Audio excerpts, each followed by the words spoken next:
In my restless dreams, I see that town.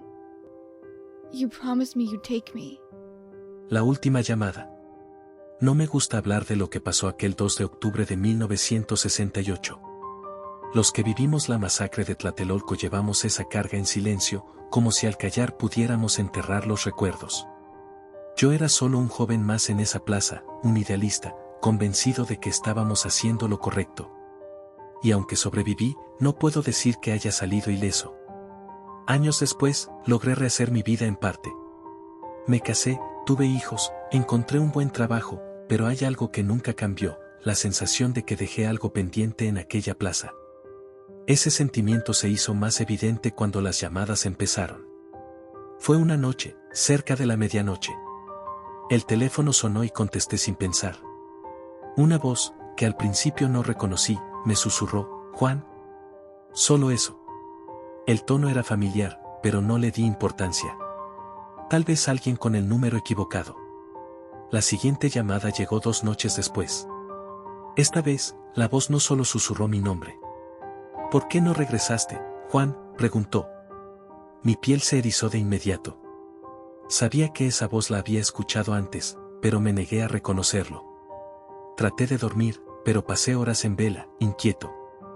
Los días pasaron y las llamadas se hicieron más frecuentes. Y fue entonces cuando lo comprendí, era Martín, mi amigo de la universidad, el que cayó en la plaza esa tarde fatídica. No podía ser, él estaba muerto. Yo lo vi. La primera vez que lo escuché con claridad fue un domingo en la mañana.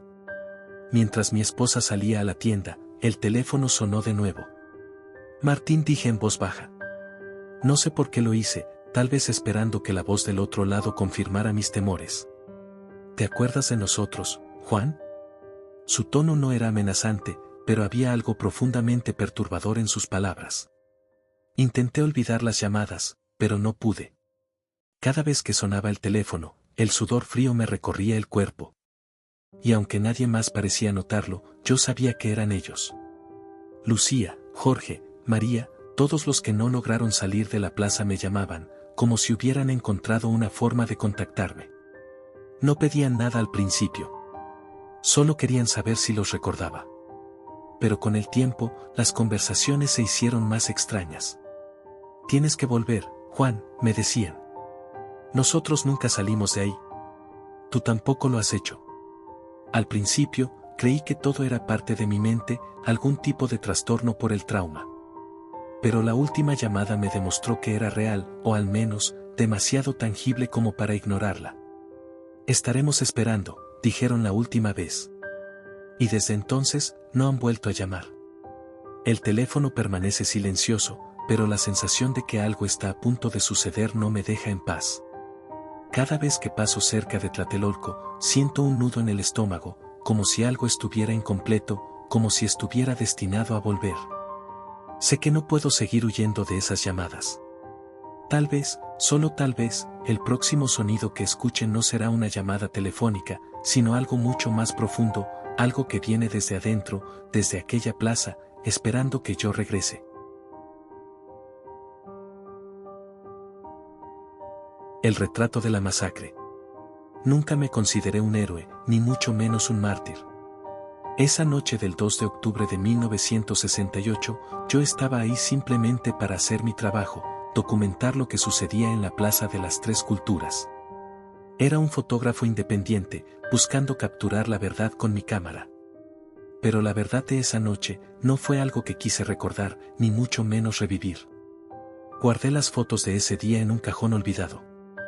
Los rollos, aún sin revelar, parecían contener una especie de energía pesada, oscura. No quise ver las imágenes. No hasta muchos años después, cuando la curiosidad me venció. Fue en una tarde lluviosa cuando decidí revelar los rollos. Ya no trabajaba como fotógrafo, pero aún conservaba mi viejo equipo. Al principio, las imágenes mostraban lo que esperaba, estudiantes corriendo, soldados armados, caos en la plaza. Nada que no hubiera visto ya en mi memoria. Pero mientras avanzaba, algunas fotos comenzaron a inquietarme. En una de las imágenes, al fondo de la escena, vi una figura borrosa, como un rastro de humo. No estaba seguro de haberla capturado ese día. Un efecto de la película, quizás. Decidí no darle importancia y seguí adelante. Sin embargo, en las siguientes fotos, aquella figura comenzó a hacerse más clara. Ya no parecía humo, tenía forma humana. Al observarla más de cerca, sentí una punzada en el pecho. Era un estudiante. Uno que no recordaba haber visto antes. Su rostro estaba pálido, con una expresión de angustia, como si estuviera atrapado en el momento de su muerte. Algo no estaba bien. Días después, mientras revisaba nuevamente las imágenes, noté que esa figura ya no estaba sola. Otros rostros habían comenzado a aparecer en el fondo de las fotos. Rostros que no pertenecían a nadie que recordara de esa noche. Sus ojos. Todos ellos me miraban directamente, como si estuvieran esperando que los reconociera. Intenté alejarme de las fotos. Guardé los negativos en una caja y las cerré con llave, convencido de que era solo mi mente jugándome una mala pasada. Pero los sueños comenzaron. Soñaba con la plaza, con los gritos, con el sonido de los disparos. Y, en cada sueño, los veía a ellos, los mismos rostros que aparecían en mis fotos. ¿Me seguían? No pude ignorarlo más. Tomé las imágenes nuevamente y decidí observarlas una última vez. Esta vez, los rostros habían cambiado aún más. Ahora estaban cerca, casi al frente de la cámara. Había algo en sus miradas que me incomodaba profundamente, como si quisieran decirme algo. Finalmente, una de las fotos me dejó paralizado. En ella, vi mi propio reflejo en un charco de sangre, con los mismos ojos vacíos que los de ellos. Sentí un frío recorrerme. Ellos no solo querían ser recordados, querían que yo también estuviera allí, con ellos. Desde ese día, no puedo acercarme a mi cámara. No puedo ni siquiera pensar en las fotos sin sentir que esos rostros me observan desde algún rincón oscuro. Siento que están esperando el momento en que también me convierta en parte de su retrato. El último tren. Me llamo Ernesto y he sido conductor del metro en la Ciudad de México durante más de 15 años. Conozco cada estación, cada rincón de las vías. Pero hay algo en la estación Tlatelolco que me ha marcado para siempre. Todo comenzó una noche de octubre, hace apenas unos años. Era un turno como cualquier otro, hasta que llegué a la estación Tlatelolco. Las luces del vagón parpadeaban y había una sensación extraña en el aire, como si el tiempo hubiera decidido detenerse por unos segundos. Lo primero que noté fue a una joven parada cerca de la puerta. Llevaba un vestido desgastado y una mochila de cuero. Al abrir las puertas, entró al vagón, pero no hizo contacto visual con nadie. Pensé que sería una pasajera más, de esas que parecen perdidas en sus pensamientos, hasta que llegamos a la siguiente estación. Cuando miré por el retrovisor, ya no estaba. No la vi bajarse, ni cambiar de vagón, simplemente desapareció.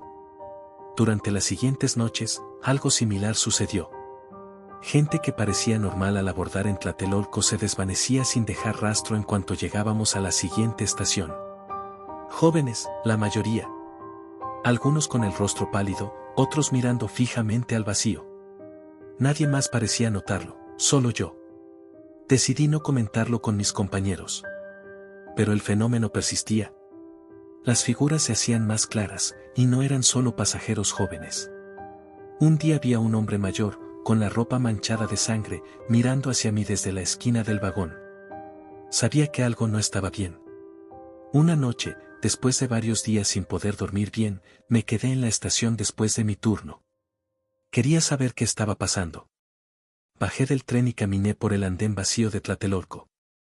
Fue entonces cuando los escuché. Gritos, llantos, venían de las paredes, de los túneles. Eran eco de una tragedia lejana, como si el pasado quisiera abrirse paso entre las sombras. Ahí fue cuando lo comprendí. Los pasajeros que veía no eran simples ilusiones. Eran las almas de aquellos estudiantes que nunca lograron escapar aquella fatídica noche del 2 de octubre de 1968. Atrapados entre las estaciones del tiempo. Ahora, cada vez que llego a la estación Tlatelolco, veo sus rostros. Algunos me miran, otros solo están ahí, esperando. Saben que no pueden irse, que están condenados a revivir su desesperación una y otra vez. Y yo soy su único testigo. A veces, cuando cierro los ojos, puedo escuchar sus gritos, como si me pidieran ayuda. Pero no hay nada que pueda hacer. Solo seguir conduciendo ese tren, con la esperanza de que, algún día, las almas de Tlatelolco encuentren paz. Hasta entonces, seguirán apareciendo y desapareciendo. You promised you'd take me there someday, but you never did.